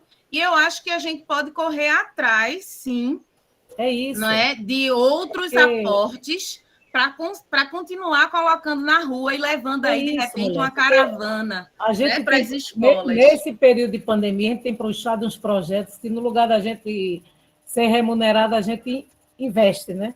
Como o Pastoril das Minas Encantadas também, que a gente está por lançar um livro aí, por enquanto virtual, que ainda também não tem nenhum patrocínio para a gente fazer o físico, né? O livro está pronto, está lindo, vai ser lançado agora. Estou aproveitando para fazer aqui a minha propaganda, né, minha gente? Fazer o lançamento do livro com mais 3 livros maravilhosos também, próxima sexta-feira, lá no Memorial da Medicina, às 4 horas, e também virtual, né, gente? Então, são tantos os projetos maravilhosos dessa força oral, porque o que faz isso é justamente essa, essa ciranda, não é? De ouvidos escutam atentos, não é? E aquele coração, aquele olho interno e aquele olho externo, né? Que entende que é necessário você se arrumar, é necessário você abraçar o outro, não é? E assim a gente vai construindo. Muito feliz. Esse material da Elisama é belíssimo. Seria bom que a gente pudesse assistir. Eu sugeri A Noiva do Arruado, porque foi filmado lá dentro do Arruadinho, né? E eu estou atuando também. É um vídeo que foi feito por Vitor Costa, que é um outro colaborador muito querido aqui da comunidade também. E era bom a gente assistir também, se possível, um vídeo de onde está a história de nosso querido e amado Índio Batera. Será que é possível, Reginaldo? Cadê tu? Regi? Quem é que está coordenando esse negócio aqui tecnológico? Porque a gente faz isso tudo, mas eu não sei como vai com a tecnologia. A Elisama está mais rápida, porque ela é pedagoga, né? Aí não tem por coisa. Oi, Beta. Oi, amado meu. Será que dá para a gente assistir esses 2 vídeos? Qual que tu sugere? Lula tinha dito um, ou Elisama, do Eu Índio, sugiro A Noiva tá? do Arruado. É um vídeo A curto, é noiva um do vídeo arruado. de Pronto, 5 tô com ele aberto minutos. aqui já. Mas será que dá para a Noiva do gente ver o arruado. outro que o Índio também sugeriu? Se der tempo, pode ser, minha gente. O que, é que vocês Será, acham? será que temos tempo na plataforma? Essa é a preocupação.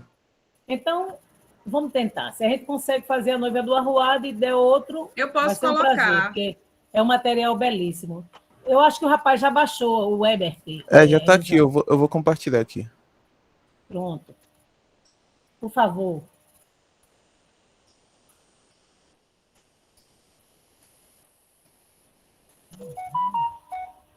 Tcharanana.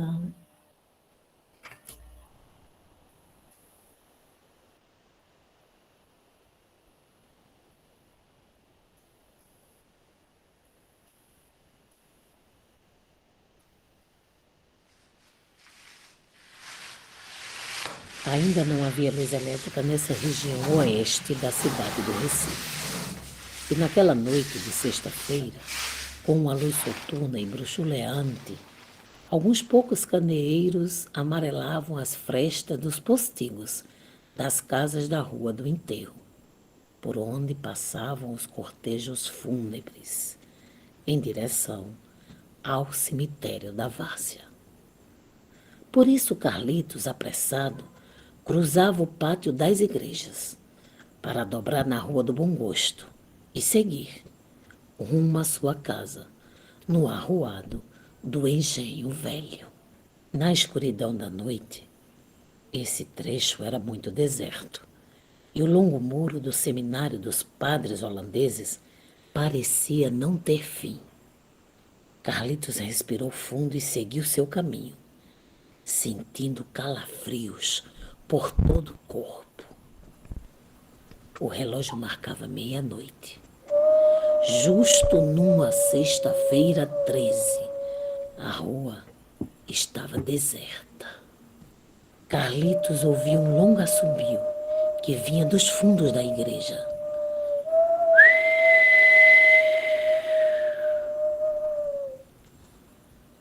Apressou o passo para alcançar a venda de Dona Zefinha Cega, onde um ou outro bebum demorava-se, sentado num tronco de coqueiro. Carlitos!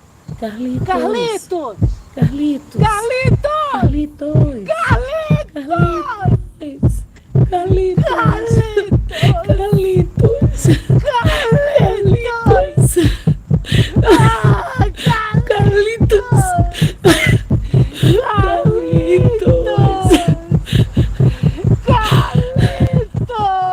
Zé de Quitéria, única testemunha, diz que viu o cabra passar voando, pálido, feito um cadáver. Zé garante que em seguida passou uma moça bonita, usando um longo véu de noivo. Carlitos chegou em casa suando frio e com os olhos esbugalhados. Sua mãe, Dona Creusa, lhe deu água fresca da quartinha e ele bebeu rapidamente. Que foi que tu viu, menino? Carlitos não conseguiu dizer uma palavra. Dona Creusa, antiga moradora do Engenho Velho, desconfiou que aquilo era assombração. Pegou do candeeiro e saiu de casa a ver o que foi aquilo.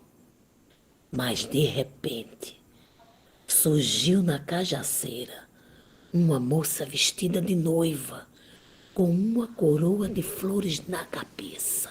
O vestido claro mostrava sua silhueta.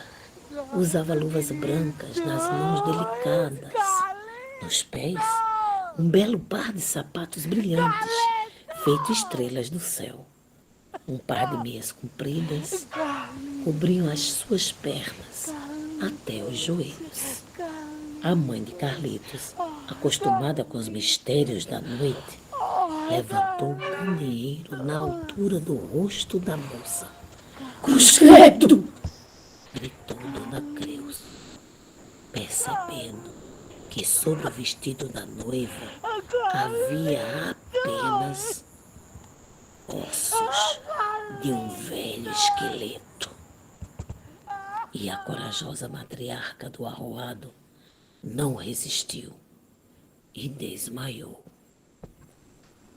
Coincidência ou não, há muitos anos atrás, quando arqueólogos estudavam o piso da matriz da várzea, entre outros despojos cadavéricos, como o do índio Felipe Camarão, foi encontrada uma ossada vestida de noiva.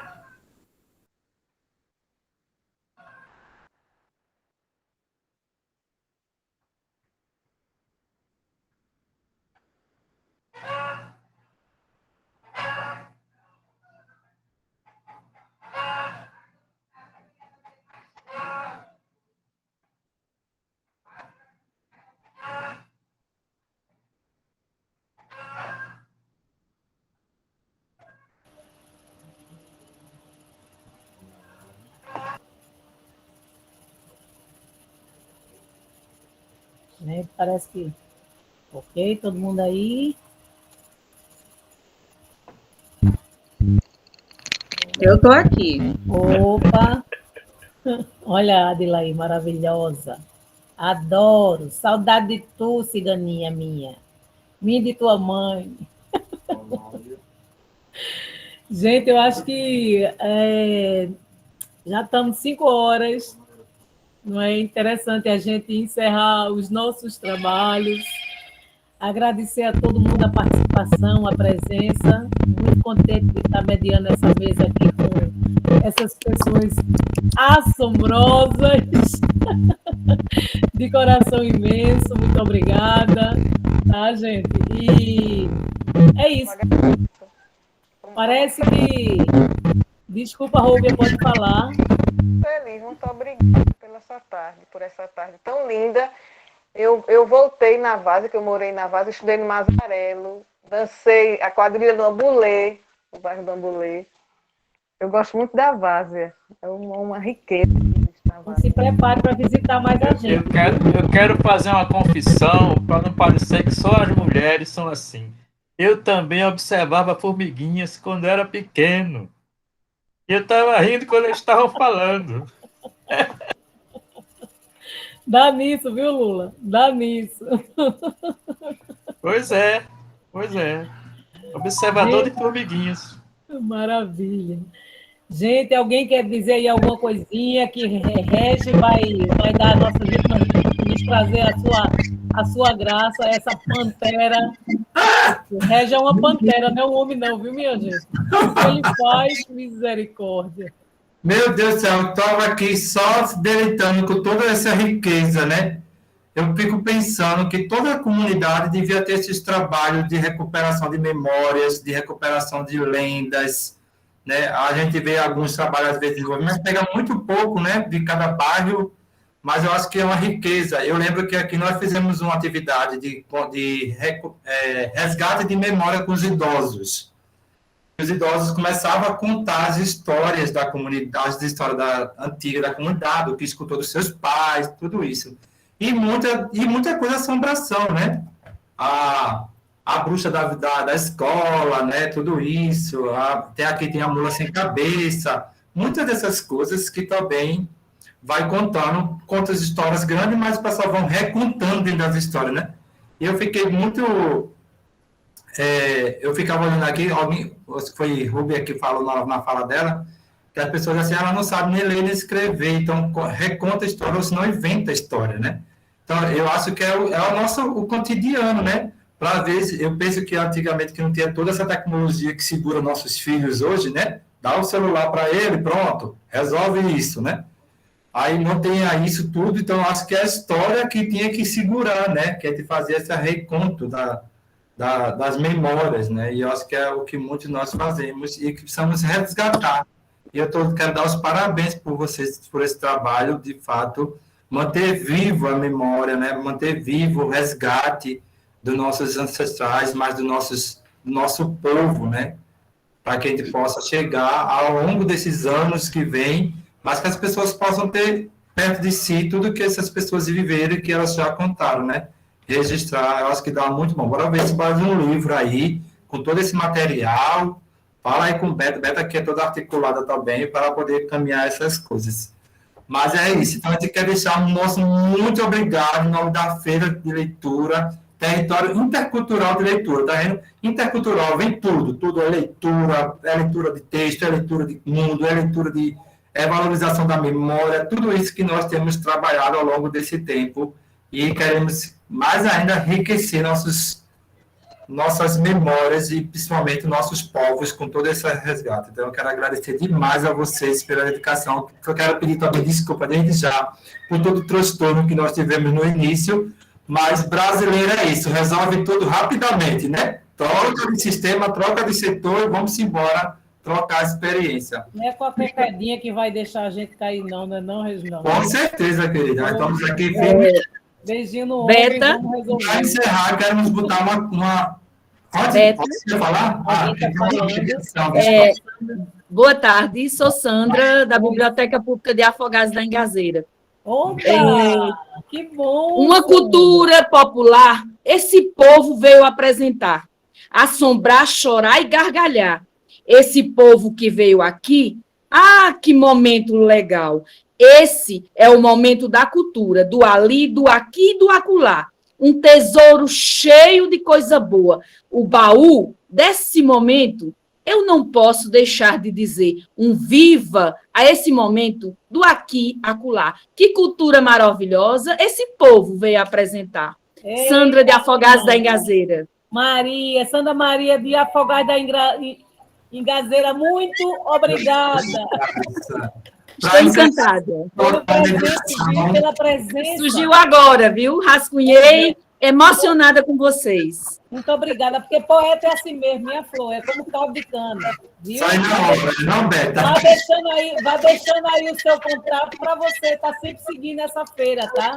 E ano que vem tem mais, não é isso, Regis? Isso mesmo. Fica Vamos tudo só gravado aí, continuar. né, Regis? Nesse site. Deixe seu contato, Sandra. Isso. Everton, Venha, pode botar o venha. vídeo, Everton? Oi, Reginaldo. O vídeo. Sim, vou colocar. É uma mediação, isso é uma oferta do circuito infantil da Feira de Leitura, que vai estar participando de todas essas atividades, das lives, dos mesas, ofertando alguma contação de história. E vai casar com esse momento belíssimo. Vamos embora.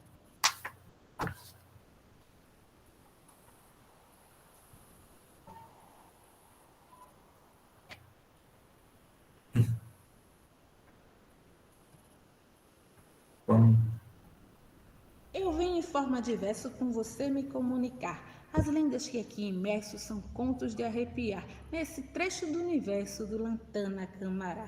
As histórias sempre contadas na antiga Camaragibe, que de um lado é banhada pelo rio Beberibe e de outro lado é banhada pelo rio Capibaribe. Na Mata Atlântica é certeza de trilhas e sensações, a força da natureza em grandes inspirações, mas apesar da beleza também guarda assombrações. Os mais velhos sempre falam que bem de tardezinha assobios se embalam numa afinação certinha. São os sons que nunca falham da comadre Fulozinha. Ela vive às escondidas, pelo que o povo relata, vagando bem destemida, testando quem a desacata, pois deixa a pessoa perdida e presa dentro da mata. Na ponte do balde atravesse, mas nunca que se esqueça. Se for à noite, se apresse antes que lhe apareça um vulto que mais parece ser um padre sem cabeça. Na antiga fábrica de tecidos, algo fica assustando. São casos ali vividos de espíritos observando, como se estivessem perdidos e por ali ficam vagando. Antigamente uma cobra gigante morava na olaria, vivia a todo instante fazendo estripulia. À noite era susto constante e sumia durante o dia. No casarão da cidade há muita desconfiança. É uma história sem saudade entre tantas nessas andanças, pois foi ali que corre a vontade no espírito de uma criança. E assim eu vou ficando, deixando o poema no ar. Camaragibe segue andando com o peso do caminhar e as assombrações chamando quem insiste em duvidar. Lendas e assombrações de Camaragibe, do poeta camaragibense André Agostinho. Aê! Tá vendo o que eu estou dizendo? Tem menino inteiro, tem em todo lugar, toda a cidade, é história para todo para contar. É contos, é recital, é poesia, é uma festividade que nós vamos construir ao longo do dia. Então, vamos embora. Quero convidar você para participar com a gente dessa feira fantástica que abriu com chave de ouro, viu? Contos, lendas, memórias, tudo isso a favor da gente. Então, quero convidar você para amanhã, né, dia 17, às 15 horas, vamos ter uma mesa belíssima, as escritoras negras. Então, você pode estar convidado a participar. Vamos falar sobre a memória das obras de Carolina de Maria de Jesus e Maria Firmina dos Reis. Então, quero convidar você a participar, divulgar na sua mesa, convidar o pessoal. E depois, às 15h30, nós vamos ter uma oficina Palavra-Árvore. Eu acho que é assim, Palavra-Árvore. Soros de voar com Nanda Melo. Então, queremos convidar. Tudo está no nosso... Nanda Melo, com Nanda. Maravilhosa, Nanda. Isso, valeu, Beta. E, gente, e também, Regi, às 5 horas a gente vai estar distribuindo os kits aqui, viu? Na frente do Peixe Beta, com contação de histórias, com a Voz na Praça, Socorro Barros, e o Peixe Beta. Os kits a gente distribui amanhã, viu? Às 5 horas. Às 5 horas. Com essa brincadeirinha aqui na rua.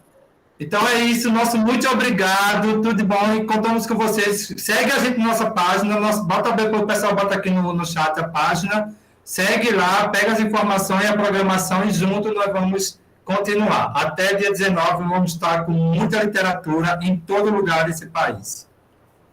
É isso, muito obrigado. Beijo, gente, beijo. Muito obrigada mesmo, coisa linda.